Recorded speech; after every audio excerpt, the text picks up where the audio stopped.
Y aquí ya con mi café preparadito hablaremos sobre esa sensación de vacío que se te queda cuando compartes tiempo con algunas personas, sean amigos, compañeros, colegas. Siempre digo que pasar tiempo con personas tiene que ser algo que te gratifique, que te enriquezca, no que llegues a casa con sensación de que has perdido el tiempo. Así que voy a darte 5 o 6 ejemplos de esas situaciones que se dan en las que te das cuenta de que esas personas te aportan poco o directamente nada. Bien, el primero es cuando te llaman porque tienen algún tipo de interés, bien porque te das cuenta que algo quieren averiguar o bien porque te dejan, digamos, como de segundo plato. Y una vez que estás con ellos, durante la conversación, no suelen tener picardía y suelen delatarse, bien haciéndote esas preguntas de gran interés para ellos o bien contándote que el plan que tenían previsto con determinada persona se ha aplazado. Bien, el siguiente ejemplo, a ver si os ha pasado, dejadmelo en comentarios, sería cuando te dispones a pasar tiempo con esa persona, a comer, a tomar café, a dar un paseo y de repente te das cuenta de que no suelta el teléfono.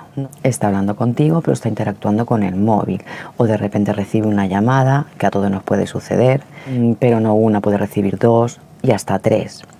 Y encima llamadas prolongadas, no de un minutito y te cuelgo, o de algo pues emergente, algo importante que, hombre, uno debe de coger el teléfono al margen de con quién esté, ¿no? La verdad que es que creo que hay un momento para todo. El día tiene muchas horas y podemos organizarnos y reservar esos ratitos en los que podamos estar con el teléfono, bien llamando a personas o en las redes sociales. Bien, el otro ejemplo sería situaciones en las que estás acompañada de las personas y te hablan únicamente de un monotema, creo que se dice, ¿no? Sí. Únicamente estás todo el rato en su compañía hablando de un único tema, como he dicho. Bien, por ejemplo, del trabajo, de su trabajo, o por ejemplo del colegio de los niños. Eso me ha pasado muchísimo. Intentas cambiar de tema y no sé cómo, de qué manera se apañan, tienen habilidad para retomarlo y volver otra vez al tema que es de su propio interés. Esto sabemos que resulta muy aburrido y te das cuenta que por H o por B pues sus recursos de temas de conversación son, digamos, que limitados, y esto es otro claro ejemplo de que no te aportan lo suficiente. Bien, otro claro ejemplo sería cuando te hacen una pregunta con la intencionalidad de hablar ellos sobre ese tema. Quiero decir, por ejemplo, ¿qué tal tu hijo? ¿No? Te dispones a hablar de tu hijo y acaban enseguidita hablando del suyo durante un buen rato. O ¿qué tal tu marido? Le empiezas a contar y acaban hablando otra media hora de su marido. ¿Qué tal tu trabajo? Y acaban hablando de lo suyo. Esto al final es un claro ejemplo como de egoísmo, diríamos, ¿no? No tienen intención de prestar atención a lo que tú quieras decirles, sino hablar de lo que ellos desean. De hecho, te preguntan de ese modo sutil, te sacan el tema de lo que ellos desean o necesitan hablar. Y yo entiendo que pueden tener una gran necesidad de hablar de determinados temas, yo lo entiendo. Y hay momentos que eso se nota, ¿no? Cuando la persona pues tiene una gran preocupación por un tema determinado y tiene esa necesidad de expresarse, ya no de contar, sino de compartirlo con alguien, eso se nota. Pero estamos hablando de situaciones diferentes, ¿no? Yo a lo que me refiero ya son algunas personas que siempre tienen el mismo comportamiento repetitivo, ¿no? La misma conducta, una, otra y otra vez, y ya a la quinta, sexta vez que vas a quedar con ellos, una ya sabe lo que va a suceder, ¿no?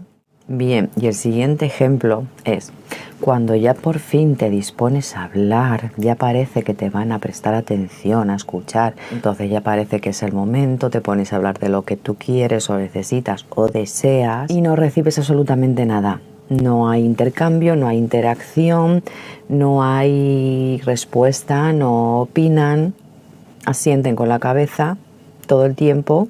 Y una se siente como diciendo, me estás escuchando atentamente para que termine cuanto antes, o a lo mejor, no pensemos mal, te están prestando atención de verdad, solo que no sabe qué decirte, qué aconsejarte, pero en definitiva, por una razón u otra, son claros ejemplos también, como decía al principio del vídeo, de que no te están aportando absolutamente nada, bien por una razón u otra, es como si te estuvieses tomando ese café sola tú con tu taza y tu cuchara. Es como esa sensación de soledad, ese refrán o frase popular que hay que dice así: no hay nada peor que sentirte solo rodeado de gente. Pues esa es la sensación.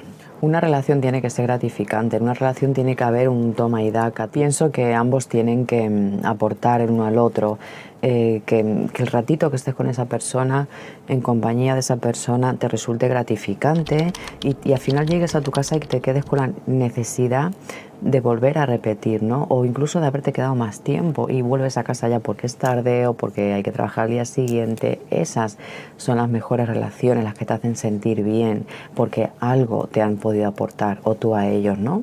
Lo suyo es que existan cosas en común, que tengamos valores similares, aficiones similares, intereses similares. Y siendo de este modo, pues digamos que todo fluye, porque una conversación, una cosa lleva a otra, a otra, y hay algo recíproco, ¿no? Estos son indicativos de que existen semejanzas entre unos y otros y que el vínculo puede ser favorable, que os puede a ambos beneficiar y que ambos os aportáis en una relación. Deben de existir estas cosas por lo menos básicas, pero en una relación ya sea de no solo amistosa, sino también con tu pareja, con los miembros de tu familia y con tus hijos también, sentarte a charlar tranquilamente, donde uno interactúe, el otro a la vez también interactúe, responda, escuche, participe, y que si te tiene que dar un consejo en un momento dado también te lo dé. Que tengan interés en ti, eso se nota, que les resulte interesante lo que les puedas llegar a contar, como para ti es interesante lo que ellos te puedan comunicar a ti, ¿no? Eso es algo que se huele y se respira en el ambiente y se percibe a la perfección. Y como decía antes, el lenguaje no verbal te dice mucho, te da mucha información de esa persona, ¿no? La postura, si te está mirando con atención, su pose, que no esté mirando permanentemente al reloj, al móvil. Y son cositas que uno las valora, viene en presencia de ellos o ya uno cuando está en casa desde la tranquilidad y lo reflexiona. Si se ha quedado con una sensación de insatisfacción o de agotamiento emocional también, ¿no? Porque muchas veces hay personas que te acaparan o te absorben, no solo hablan ellos tipo monólogo, ¿no? Esto también te agota emocionalmente, ¿no? Y esto al final todo esto lo puede valorar si no se da cuenta en ese momento porque a lo mejor los nervios o está bloqueado ya en casa. Tus sensaciones solitas te dicen, te dictaminan cómo te has encontrado y si merece la pena que vuelvas a pasar tiempo con esa persona en concreto, o en cambio sea preferible estar con otras con las cuales tengáis más similitudes, más cosas en común y que compartáis otras afinidades, otros valores, principios, en definitiva otro tipo de cosas que te hagan sentir bien y con ganas, como decía, de volver a pasar tiempo con él o con ella.